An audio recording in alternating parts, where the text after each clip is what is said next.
Boy, it has been a minute since we've been in this situation, folks. Yes, my co-host, my cohort, my life partner Lucas is not here with me today. It's just your boy. Hello. Hey, bud, I'm recording the Primitive War review right now. Okay. I miss you. Miss you too. Thanks.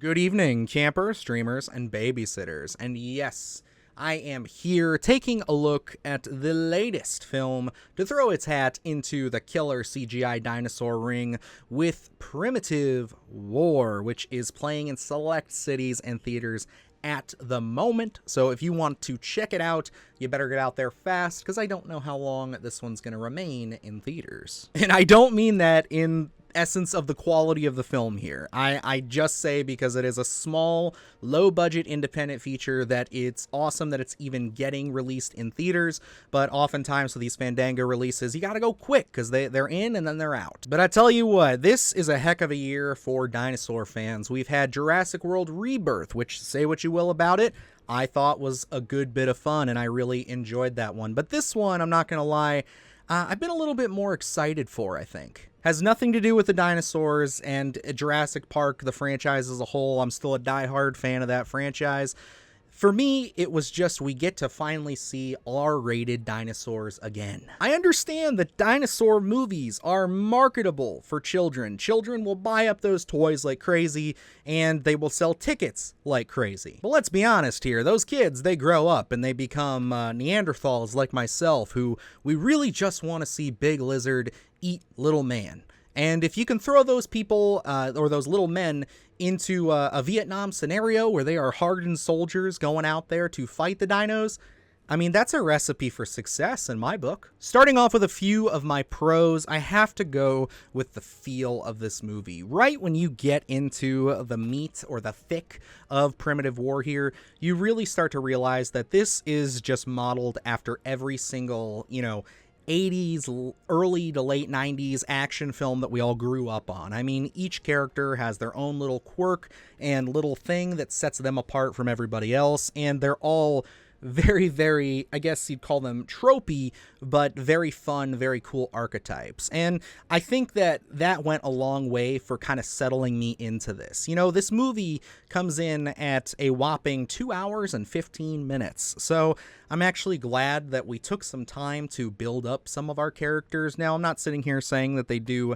the best job or even, a really great, serviceable job overall, but I think that the movie itself at least takes the time to try to establish these characters and give you something to latch onto as you're watching it. And I will say, overall, most of the characters in this movie are pretty fun. You really start to grow with these characters like any good war film or survival film.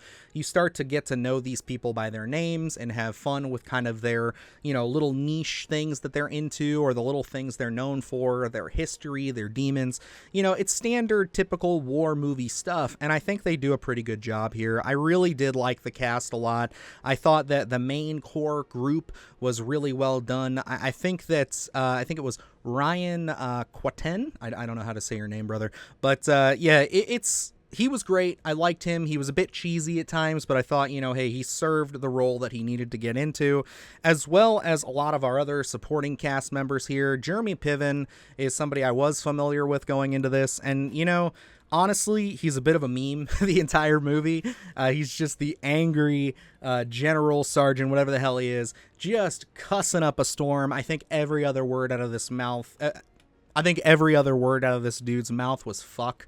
But, he plays that off so well, and you have so much fun with him and his kind of, camaraderie with the rest of the group that I can give it a bit of a pass. Other pros that I have with the movie, I think it's shot really well. I gotta say that they did not skimp out, even though they are an independent film and they don't have as big of a budget as something like Jurassic World Rebirth. They really didn't let that hold them back. They really pushed it for a while. Like, there's several scenes in this movie that I was quite shocked with what we were getting on screen. And going into my last pro, I was pretty impressed overall with the dinosaur CGI because, yeah, that was a big worry. I mean, when you're talking about all these different species and all these different kinds of dinos, big, small, every size you can imagine, that's a lot to put on an independent feature, and they did a very good job of at least making the money shots, the shots that count, really count. There's some shots in here of the Spinosaurus. You see some of that in the trailer. Although I have a little bit of an issue with that part of the film as a whole, I think that the CGI that they do for the Spinosauruses looks really good, especially when they're underwater. The T-Rex, they have like a T-Rex family unit, something we haven't seen since like The Lost World, which I loved. I really fell for the T-Rexes. I thought they were quite awesome. They have a really big moment towards the end of this film that's super, super fun and just way over the top. And now going into some of my cons, some of my drawbacks. I mean, coming right out of the gate, 2 hours and 15 minutes is just way too long. This movie did not need to be this long. There were certain sections of this film where if I had to go into the editing room, I could totally cut out. I could totally do without. I think that it's an admirable attempt at certain times to, build a character, build up relationships, ties to certain characters, but I don't think we necessarily need it because there's a certain character who gets a little bit of almost this, last minute kind of like, oh, this is an issue they're dealing with, which they've hinted towards at the beginning, but really only comes into play probably, towards the last hour of the movie, maybe the last 30-40 minutes, and it just kind of felt like we just slowed the movie down to a crawl at that point, and I just felt like that was really unnecessary. And then, yeah, like, even though I enjoyed the beginning and I enjoyed the camaraderie, I think we could have sped up a couple of things. There was a couple of moments where I'm just like, okay, guys, let's kind of get things moving. But don't get me wrong, when the movie does get going, it usually stays moving for quite a while. It just kind of seems like we're on a roller coaster where we're just kind of like,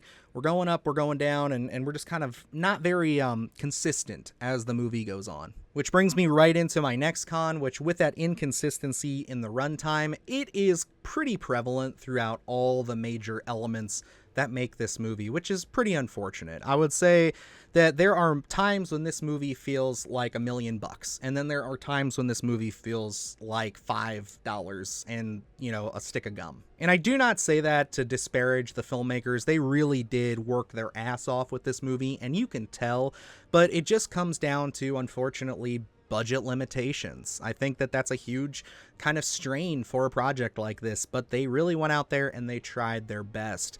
There are moments where I think that the humor comes across really well with our characters, and then there are moments where it just feels like, why would somebody even say that?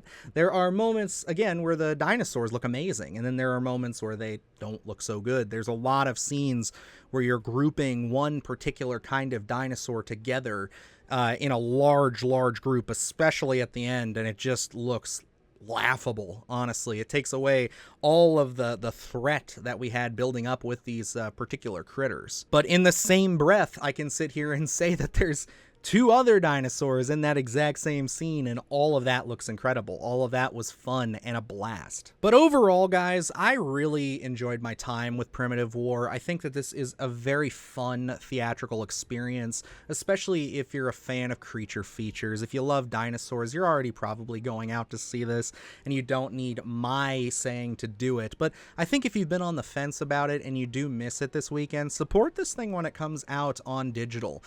Give this a watch, because I think, especially if you watch this, say, in your own home, I think that the CGI is going to be a bit more forgivable for some of the weaker spots, and I really think that overall you're going to kind of be able to watch at your own pace, and that runtime may not be as drastic of like a drag as it was for me. I went into this movie, I wanted to see Vietnam era soldiers fighting dinosaurs, and that's exactly what Primitive War gave me. That with a ton of blood, there's a ton of really great kills in this, and the dinosaurs, during especially one kill for somebody that I cannot name, it's very heart-wrenching. It did a good job of being like, wow, oh, that is rough, and I loved it. I want to see more from this. I would love to see a sequel. I'd love to see this be a success so that this team can get more money and really bring forth more Primitive War, because they do kind of set this up for being a broader universe, and I know there's another book in the franchise, so I'm down for it. I think that the team behind this did the best they could, and even with a couple of the smudges and a couple of the dings and dents on this project as a whole, I gotta say, I'm still sitting at a recommend. I think this is a lot of fun, and I certainly will be watching this again and owning it when it comes out, hopefully on 4K, maybe a steelbook. I don't know. I am a huge fan of Primitive War. I'm not just saying that as a Dinosaur fan, but as a fan of just, you know, horror, action, all of these kinds of movies where we're in this odd place after the pandemic. And I kind of like it because even though big studio movies are not hitting with people, it's giving movies like this an opportunity to shine, and I love that about this. I was very, very pleased with Primitive War. I hope that you'll be pleased with it when you check it out yourself. But alrighty, folks, there you have it. That's all you get. We don't have Luke, so that's everything. I can't say any more. Just take my word for it. Go check out Primitive War if it interests you.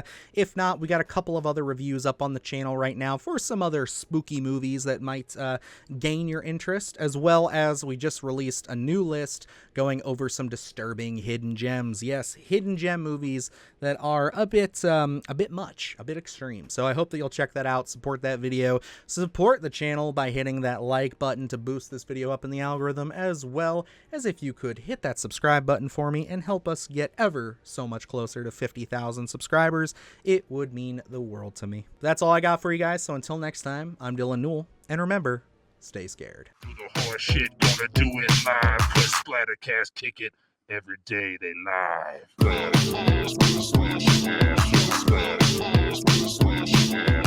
Splattercast, gonna slash your ass. Splattercast, gonna slash your ass.